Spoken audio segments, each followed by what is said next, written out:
Je lis du livre de Esther, chapitre 9, au verset 25, ce qui suit. Mais Esther s'étant présentée devant le roi ordonna par écrit de faire retomber sur la tête d'Aman le méchant projet qu'il avait formé contre les Juifs et de le pendre au bois, lui et ses fils. Prions. Notre Seigneur et notre Dieu,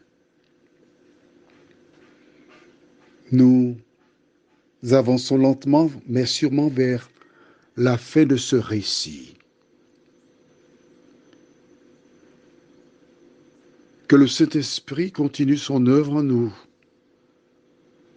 qu'il nous fortifie. Au nom de Jésus et pour ta gloire éternelle. Amen.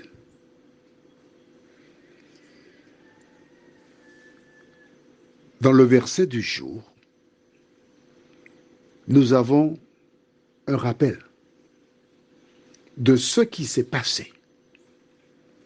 En effet,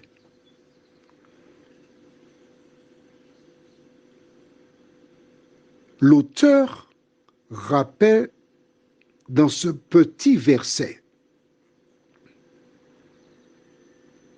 pratiquement les 8 chapitres que nous avons lus.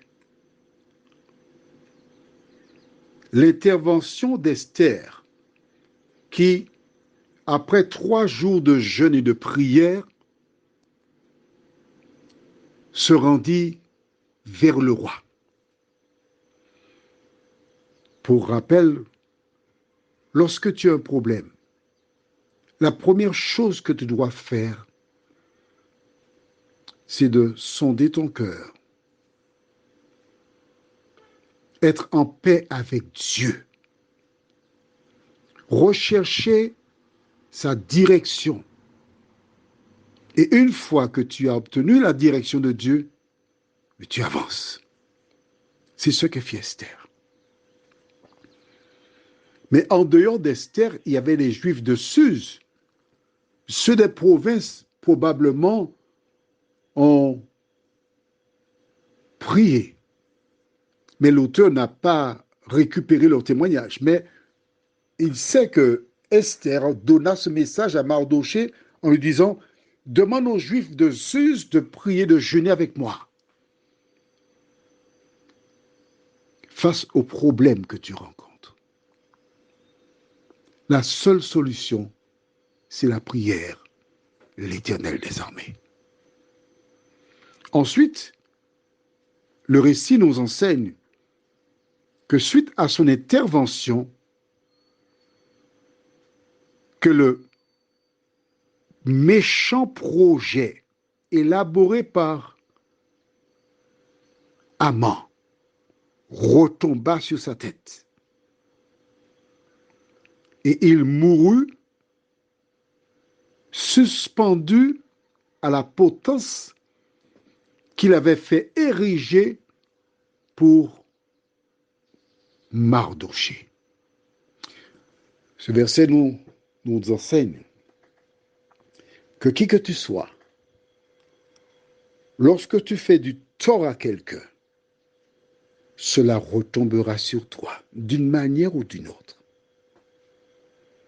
Mais ce que tu sèmes, tu le récoltes toujours. Laissons un instant Aman, Mardoché, Esther et réfléchis sur ta vie. Réfléchis sur tes paroles, tes actions. Agis-tu comme Aman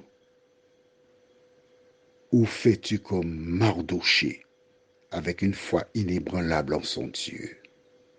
Prions. Notre Seigneur et notre Dieu, nous avons des choix à faire sur cette terre. Des choix importants. Mais nous comptons sur toi. Notre Seigneur et notre Dieu, nous croyons qu'il est possible de vivre en harmonie avec ta parole. Nous croyons qu'il est possible de compter sur tes promesses et la délivrance qui ne vient que de l'Éternel. Merci de nous aider à appliquer les règles bibliques dans nos vies, car tu ne changes pas, tu es le même hier, aujourd'hui, éternellement. Alors merci pour cela, Seigneur, nous t'en prions. Au nom de Jésus, pour ta gloire éternelle. Amen. Je te souhaite une bonne nuit sous le regard de Dieu.